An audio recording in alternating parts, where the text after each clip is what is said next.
Welcome, everyone. My name is Susan Gladstone, and I'm the very proud Executive Director of the Jewish Museum of Florida, FIU. And I just wanted to take a moment to welcome you all to this afternoon's program with our Education Director, Luna Goldberg, and our board member, Andrew Gottlieb. And thrilled that Andy, I hope you don't mind that I'm calling you Andy here, has agreed to share some of his great knowledge and his great collection with all of us. So thank you all so much for attending. And with that, I turn the program over to Luna Goldberg. Hi, everyone. Welcome, and thank you for joining us today. My name is Luna Goldberg, and I'm the Education Manager at the Jewish Museum of Florida, FIU.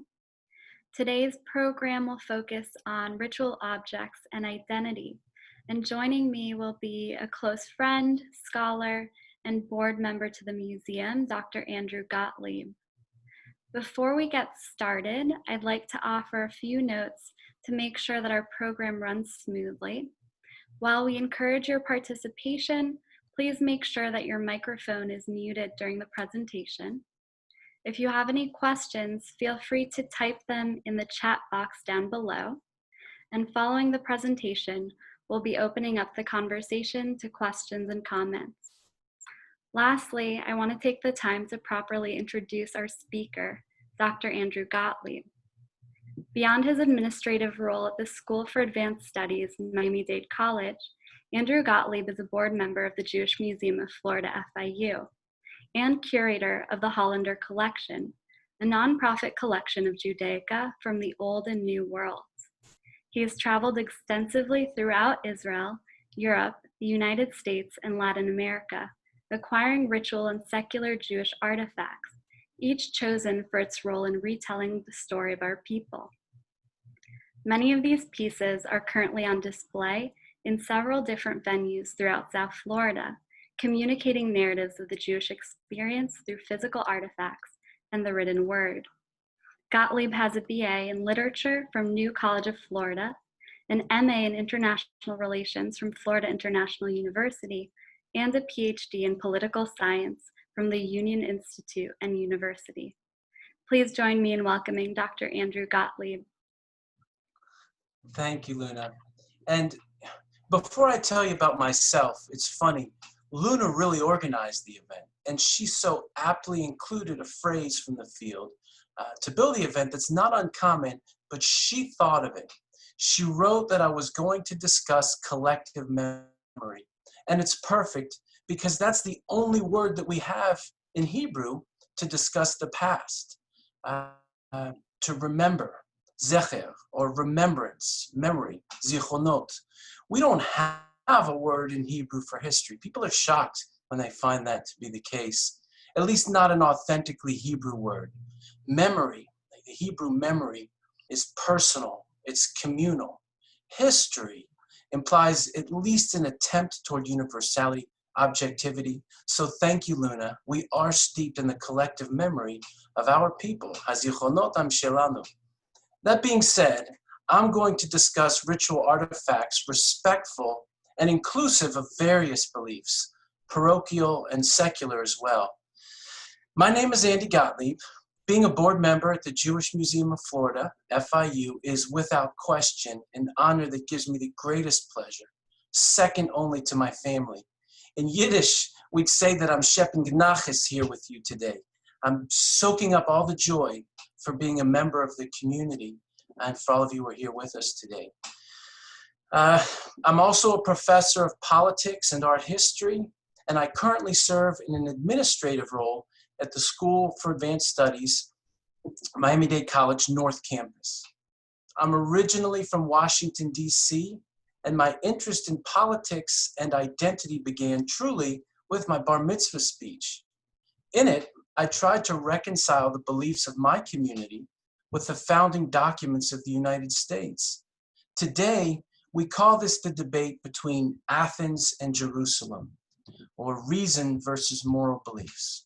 And it's a debate resonant of the notion I mentioned earlier regarding history versus memory, reason versus moral beliefs, Athens versus Jerusalem. These dialectics are all related.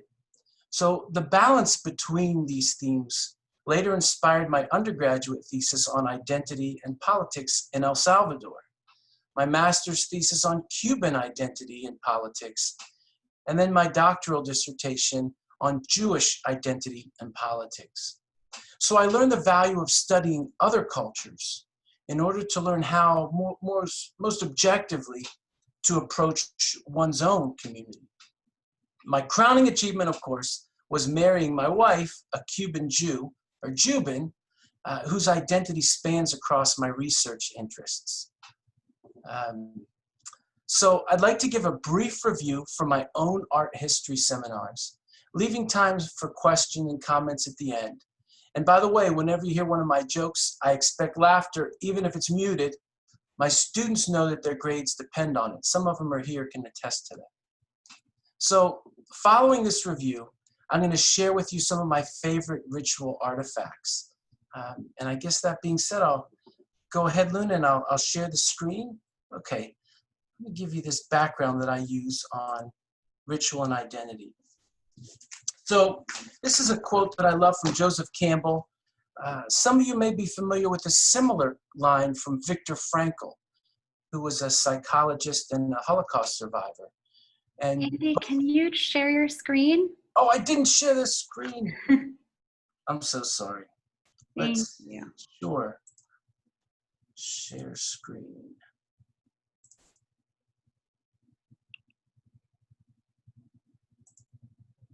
Okay.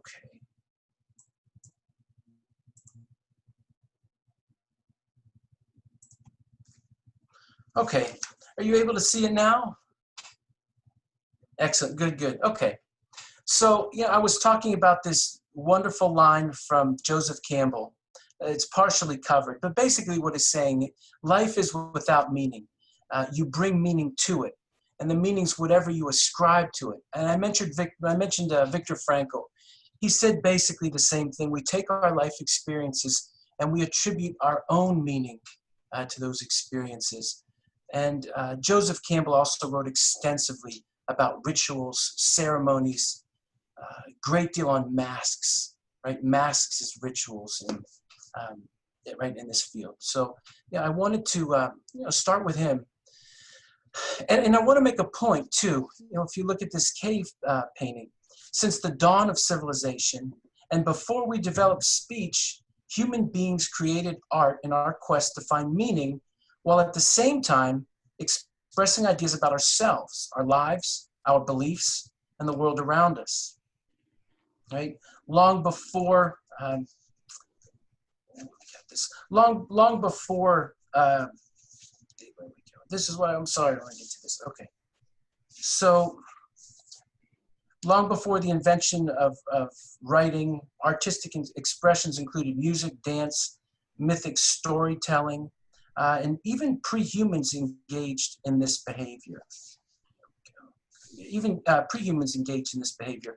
About 70,000 years ago, this rock was carved with geometric abstract signs and a series of beads. It was discovered in the Blombos Cave in sub-Saharan Africa and suggested even these pre-humans were capable of generating and understanding symbols and abstractions. Paleolithic peoples painted murals on cave dwellings, depicting the animals that inhabited their world, enabling their survival. And similar paintings came to be found the world over. Right? This original painting is from the Kakadu National Park in Northern Australia. As recently as 20,000 years ago, humans were living on every continent except Antarctica. This is an engraving of a mammoth on ivory from current-day Siberia, right? Proving that early humans had begun exiling Jews to Siberia long before the Soviet Union did. Right, and this is another well-known. This is from the Cave of Hands in Argentina. And over time, these images came to represent greater meaning than simply the hunt, often supernatural. The idea that God placed us here with the expectation that we perform these tasks that guarantee our survival. Many art historians believe that the hands serve as an invitation, right? These hands serve as an invitation, right? asking the viewer to validate the murals by placing his or her own hand over the hand in the artwork, indicating, I share this experience with you. I too appreciate the hunt. Then these rituals eventually become imbued with an importance equal to the events that they describe. They proclaim that this occasion is more important than just an ordinary moment. Many are life cycle events. So it's not enough to create these images, ritual artifacts, so full of meaning, and just leave them for passersby to see. We create ritual ceremonies to remember, to teach the young why we are here. Again, the message is that this occasion is more important than just an ordinary moment. And I chose these because there's sort of a universality that you see. These are from all over the world. The wedding lasso from Mexico, the Philippines, and Spain, the Jewish ritual of wrapping in the talit at marriage, and I'm sure we've all heard of the Celtic tradition of tying the knot. We say tying the knot, but they literally tied a knot to unite the two individuals getting married here. It's so interesting that just in the case with these hands, independent from one another, such similar rituals, right, have developed. So here's one many of us have seen or familiar with. I baptize you in the name of the Father, the Son, and the Holy Spirit. Water, in this case, is a sign of cleansing, symbolically washing away sin. It's also a sign of life, because without water, nothing can grow. Seashells were readily found when this ritual began, and as they're found in the ocean, they perpetuate the metaphor of water as life-giving. Right? So this is a very brief background that I like to give as far as our rituals. I know I went through it kind of quickly because normally there would have been many more slides and I might have taken 2 classes to do it. But I wanted to give a brief background before sharing some of these ritual artifacts, right, that I have today. So let's see. This is one of my favorites. This is a Megillah case, and along with this idea, along with this idea of the rituals being practiced over and over, repeating the story, this Megillah case, you can see, if you look under where I am, it opens. Let's see. You see it's the same as the one in the picture. It opens up, and inside you insert a scroll, and the scroll has what some of you have heard of, the whole Megillah. The Megillah is the story of Purim, and the repetition, right, at these ritual ceremonies. In our case, as Jews, it's Purim. It's the retelling of how the Jews were marked for death by the Persians in the 5th century BCE. But we escaped death, we lived anyway, and literally lived to tell the story. There's a joke related to this. Many of you have probably heard that every Jewish holiday is the same. It explains a narrative that they tried to kill us, we lived anyway, let's eat. But again, I'm so excited to share with you these ritual artifacts, right, from them. Relatedly, from the same story of Purim, and let's see, the Jews being saved. I want to stick with, right, the same holiday. This is a grogger, right, and it's literally a noisemaker. I'm going to try to get in the screen. I don't do it that often, but I'm going to use it now. It actually works, right? It's a noisemaker. So I told you that the Jews were marked for death, and the culprit behind this particular narrative was Haman. So when the Megillah, right, again, I'm holding it here. This is the previous artifact I showed you. When that story is read and Haman's name comes up, the noisemaker is spun around, and the noise is to literally drown out his name. Again, I'm going to go through these fairly quickly, but I'm hoping to have some discussion after, questions about these pieces or others that anybody might want to share. There's a close-up of it. It's funny, I told you earlier that being here today, I'm shepping nachas. And On our collections management file, where I describe what these artifacts are, I have in my notes that this is Shepping Naches. I said that's gathering joy. This individual looks something like Tevye from Fiddler on the Roof. He's Shepping Naches here. Okay, and I'm going to share with you another one. I just, particularly these three. This is called a Bessamim, and this is also a Bessamim. This one is in the shape of a train, and the large silver piece on the top in the middle, that comes off. In fact, maybe I can show it in the screen here. That comes off so that you can place fragrant spices inside of it. And we use this on the ritual of Havdalah. It's the end of the Jewish Sabbath on Saturday night. Same with this one. This spice tower, you can see in the picture, it's closed, but up here I'm holding it to you open. And that's where the ritual fragrant spices are placed so that when the Sabbath ends, we leave with the sweet smell for the week coming up, the sweetness of Sabbath to remind us of that ritual that we just celebrated. And related to that, this is a favorite. This is not from Havdalah, but it also incorporates fragrant spices. I'm going to hold it up open so that you can see there's a place to put fragrant spices in this ring as well.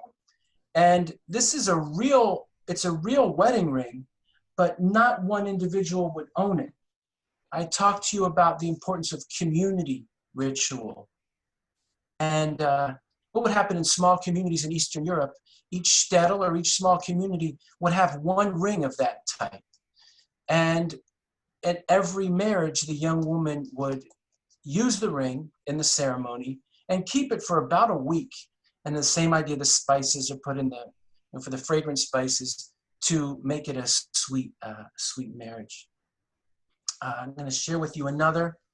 This one is really fascinating, related to what I said before. I'm going to hold it up by the edges. This we would call mezuzah gadol. Gadol is big. It's a big mezuzah.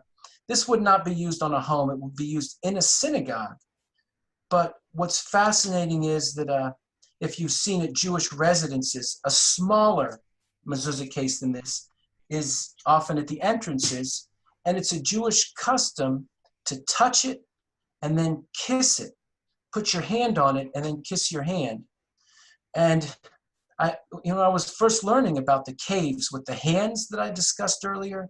Remember, I said that the artist was inviting the viewer to put his or her hand literally onto the mural, touch the hand that's on the wall to validate the artist's work. Say, I too understand your message. Right? It's my history as well. So this idea of reaching out to touch, using the senses is beyond just sight.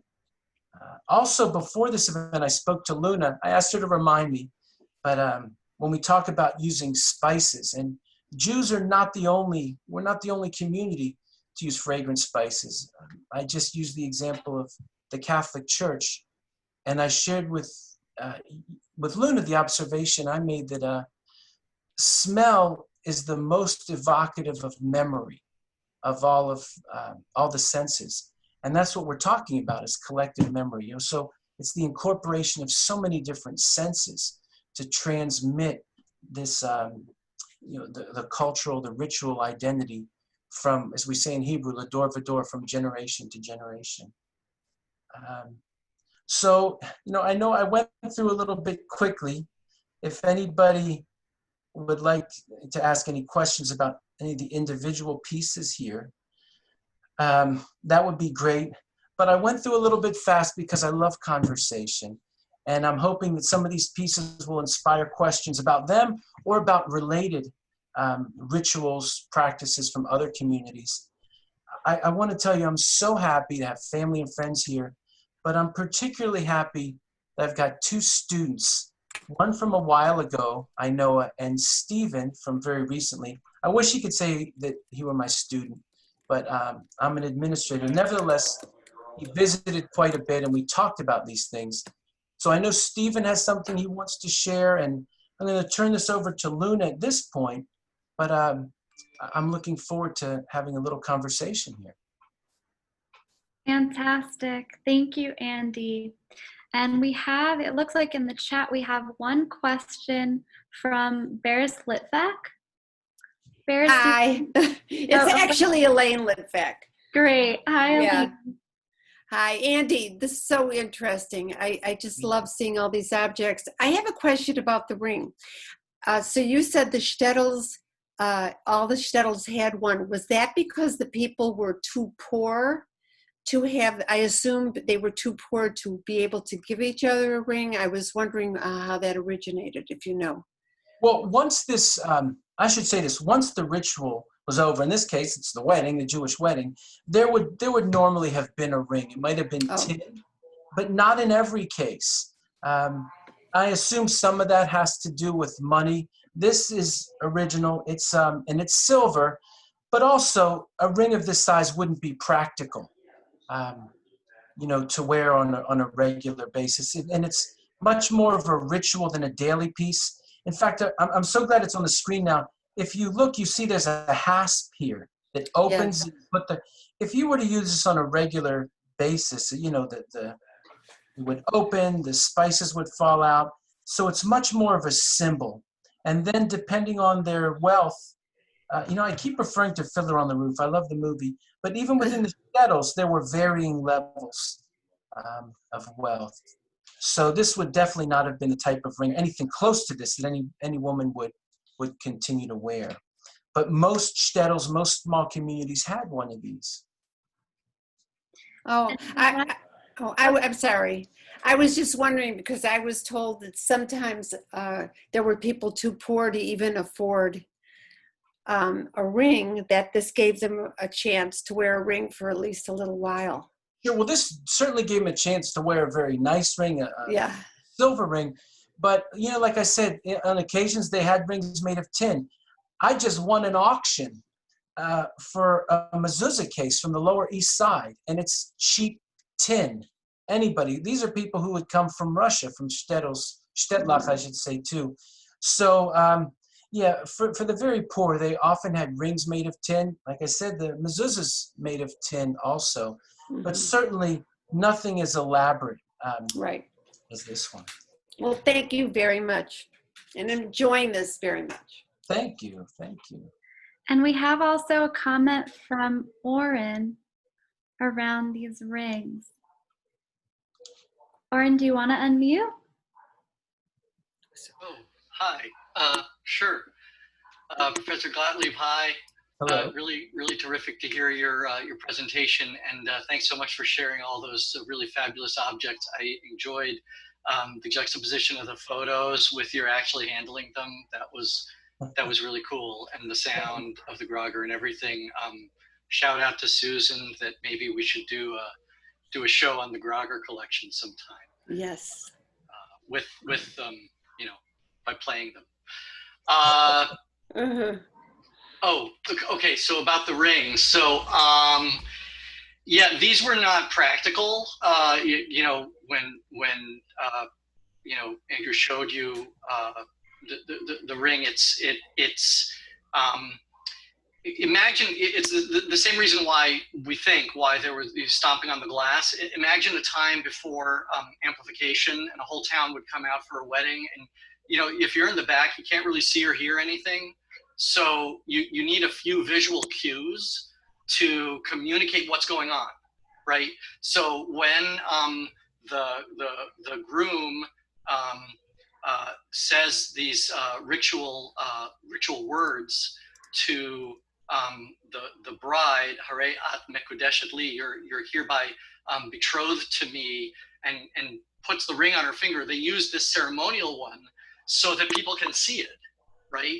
And so everybody's like, oh, okay, right? Like they're like, that's the moment when they're actually officially married. The Jewish legal requirement, the halachic requirement for for the wedding to take place, it is an exchange. It's an economic transaction, like it or not. Most weddings are in some form, whether they're recognized as such or not. And so it has to be something that's worth, at least I think a pruta, it's a certain value. So that's where the custom of giving something, it can be anything. I mean, you can give a really fancy, I just heard somebody say, this isn't my idea. You could give, the groom can give the bride a fancy pen in the ceremony if he wanted to, if it had some value. But then his mother-in-law would probably shoot him. So it's customary to give a ring, but it can be anything of value. That's something that is actually hers, but that can be a private transaction. This public ceremony, the ring is there to show, right, that it's happening. And that's why also she wouldn't keep it. It's just this communal object that is kind of passed from one couple to the other, as it were, and used communally for this purpose. And there are probably others out there who also can add to this discussion. I mean, it's really great to be able to have a discussion like this, and I'd be thrilled to hear, what some student perspectives might be on this as well. I know you've got some of your students here, so that's really cool. Fascinating. I do have one question for you, Andy, because I know we looked at so many of these objects that you had, and these are just a handful of objects that you've been collecting. And I do have a question around how you go about finding these objects. If there's a certain time period that you collect from, or certain objects that you're seeking when you go about bringing objects into your collection. Well, thanks for the question. Actually, I'm glad you asked. I haven't talked about this in a while, but if you've ever heard of the Bettman archives, Otto Bettman, I was able to get to know him pretty well, really during the last decade and a half of his life. And I spoke to him about these pieces. His life, Otto Bettman, he's known as the picture man. Up until he sold those images to Getty. Even on Snapple, there was a woodcut of a ship on Snapple iced tea, and it said Bettman Archives. So he owned lots of pictures, and people sent him all of these Jewish objects throughout his whole life, but he was secular. So he gave several to me, and often they're given to me. It's funny. I'm so happy that many of you like to see these pieces. My wife refers to them as junk, and you probably would too if your house were full of these things. So she gets in a panic every time we go to the synagogue, which is another way I get them. Often when we go to the synagogue, there's a box, and it says, for Andy Gottlieb. And it's somebody who's getting older giving me a bunch of these pieces. That's fun. I enjoy getting them that way. Sometimes it's as simple as eBay. When I was much younger, though, in my trips to Latin America, I was able to get them, some of these pieces from, there weren't so many Jews in Central America, but I was able to, let's just say, recover some pieces that the government had seized from different countries. And particularly in Cuba, there were lots of Jews in Cuba, like my wife, and like my wife, 90% of them have left. 90% of the Jews have left Venezuela as well. But some of the people who were there were able to help get these pieces to me, and I was able to bring them out of Cuba, one or two from El Salvador. That was exciting, but I'm much older now. And frankly, it's a lot less interesting now.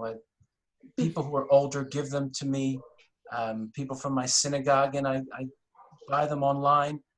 Together, polished, they look beautiful, but you might be shocked about how many historical pieces, whatever your personal background is, are sitting around, not polished, not looking like they're in great shape, but with a little bit of preservation.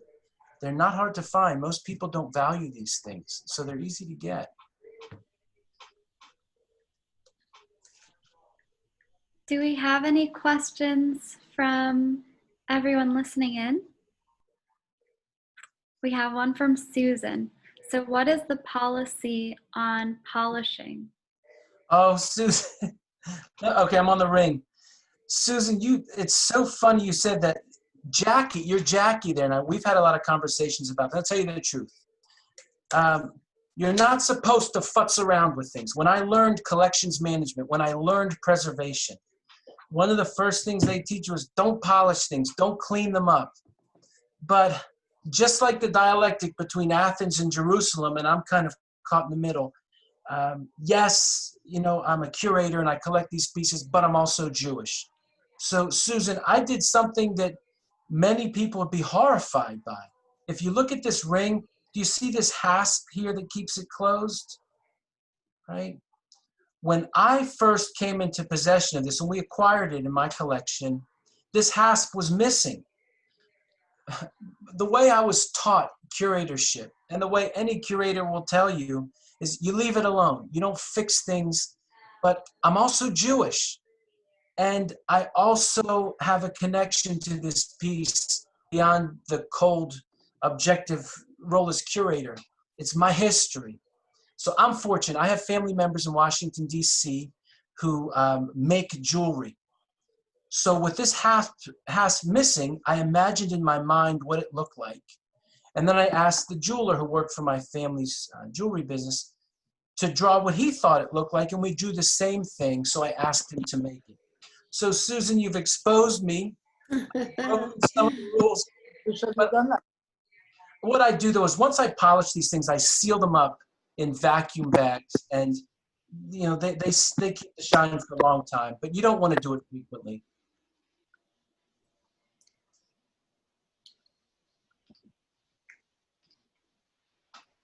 Wonderful. Do we have any other questions or comments? Let me ask this, Luna. I have a young man I told you who graduated from our program. He's on his way to great things, just like I know he's going to Hamilton on a full ride. Just finished his MA in our program. I'm sorry, his AA. He'll do his MA. He just finished his AA, and we had an interesting conversation, and I hope he's not too shy, but I know that Stephen wanted to participate and add perspective from a different community, different from the Jewish rituals, but still very much related. But I don't know if Stephen's wanting to do that at this time. Of course, Dr. Gottlieb. Go for it. So I'll continue with this portion of the presentation. I'm going to be speaking about protests and how it coincides with the Black identity in America. I'll begin with saying that protests have been the preeminent form of social change in the city upon a hill, especially for Black and brown communities of color. Hello? Is the professor too? No, student. Is there Young. with him? No.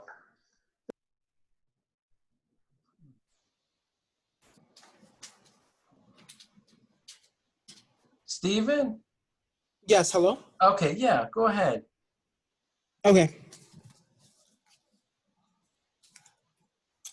Like I was saying, protests have been a preeminent form of social change in the city upon a hill, especially for Black and brown communities of color. We see the protests throughout this country for the past 2 weeks for racial justice. We saw how protests helped advance civil rights in the 1960s, whether with the sit-ins, the Montgomery bus boycotts, or the Selma to Montgomery marches, which were marked by Bloody Sunday. And recently we've seen the March for Our Lives, the Women's March, and the March on Washington for job security back in 1964, I believe. In many instances, a peaceful protest was not enough and riots did break out. And we saw how those protests and riots were used to advance gay rights in Stonewall.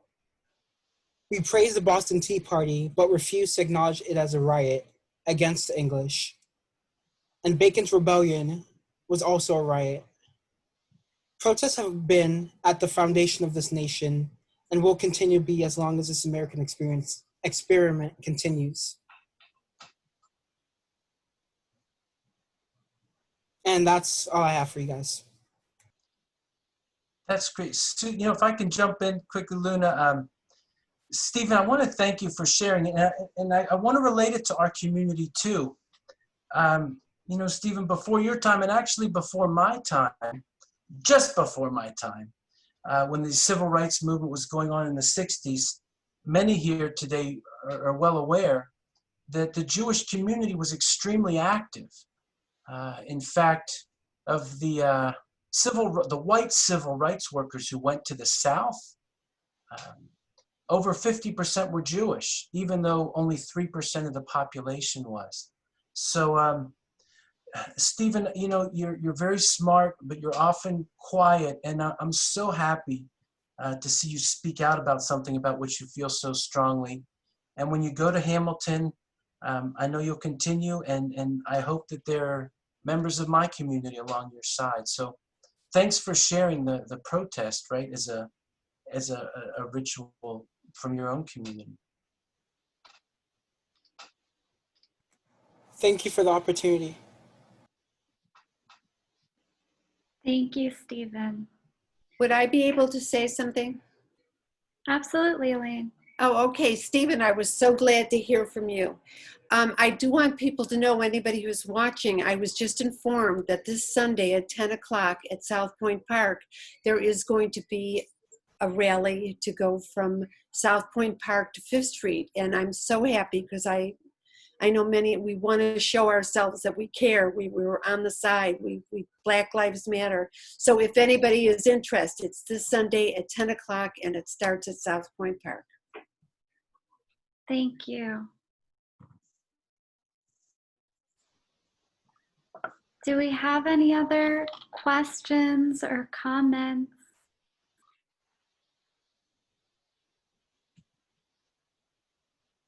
Susan, go ahead. Let's unmute you first. Okay. In terms of what we just heard, I wanted to Andy to go back to the very beginning when you were talking about Viktor Frankl, because I studied quite a bit about him when I was in graduate school, and I have been thinking about some of the things that he had to say during everything that's been going on in the world right now, because one of the things, if I understand him correctly, that he said is the one thing that can never be taken away from any person is the ability to choose one's attitude in the face of difficulty or given any set of circumstances. And I've been thinking about that quite a bit in terms of everything that we've been seeing in the world. So I was sort of curious if you were as well, since you led off with that particular person. So again, my response to Viktor Frankl's idea of meaning and how we make our own, derive our own, I think this, yeah, okay, well, yeah, that's why I really, I mentioned him and Joseph Campbell both really express that idea. I think we're raised often to look to symbols and look to our own communities for meaning. But then it's almost disarming when people like Viktor Frankl and Joseph Campbell too tell us, no, you find your own meaning. And I guess it's also very empowering at the same time. And I'm so happy I have, we've got quite a few young people here today looking to the future. And they have these great examples, again, of Joseph Campbell, or in this case, Viktor Frankl, telling them, and thank you, Susan, for helping me to perpetuate this message to them. You will find meaning. The world's changing. I mentioned, and Stephen mentioned, the founding of this country. And for our founders, it was a great time. But when the British surrendered, they brought a band playing the song "The World Turned Upside Down," because that's how the British felt. And new meaning was created in this country. I think the new meaning was great. It just wasn't so inclusive. And we're working toward that now. And, I guess that every generation brings its meaning to what is equality and what is the what's the purpose of a police force? I don't want to go too far astray now, but No, Susan, but there's just so much going on in the world right now between, what's happening with the pandemic and what's happening with civil rights. There's a lot, and I think a lot of us are feeling confused. And so Viktor Frankl represents to me a person that gives us a good insight into how to deal with some of these difficult times. So I was just commenting on that, and also the fact that you had led off with him.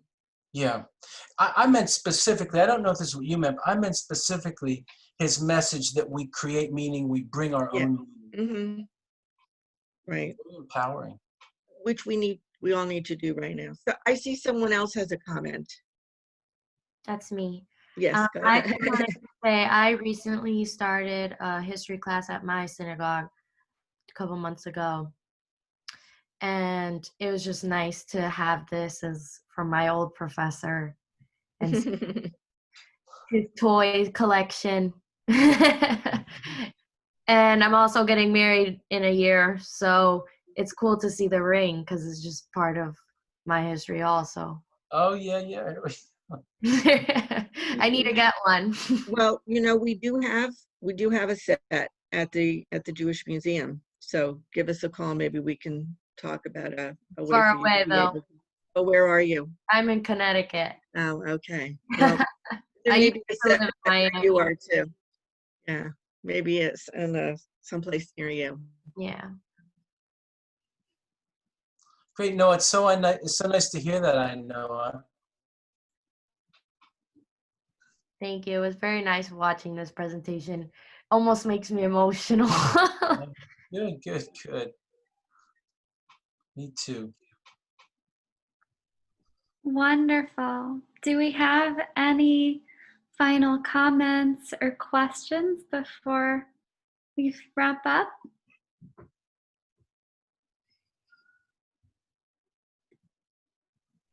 Okay. So before we close, I'm so glad you all were able to join us today. I do want to let you know about 2 programs that we have coming up, which might be of interest. This Friday, I'm going to be giving a lecture at the JCC on Miami Beach. It's going to be virtual, just like this one, and it's going to look at contemporary Israeli art. So I'll be sharing a link in the chat. And on the 24th, the museum is actually going to travel virtually to Illinois and the Illinois Holocaust Museum for a program called Notorious RBG, The Life and Times of Ruth Bader Ginsburg. And this is a program in line with an exhibition in Illinois. So we'll be meeting with their curator and taking this virtual tour of their exhibition. I'm going to send it in the chat for all of you to register if you're interested. And we look forward to seeing you again soon, virtually and in person.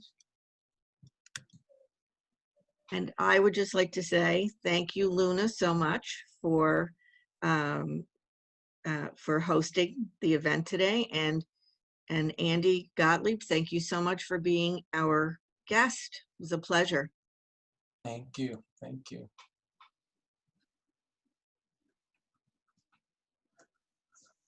Wonderful. Well, thanks again. Thank you, Andy. Thank you, everyone. And we will see you soon. Oh, Thank okay. you. You put up the info. Okay, great.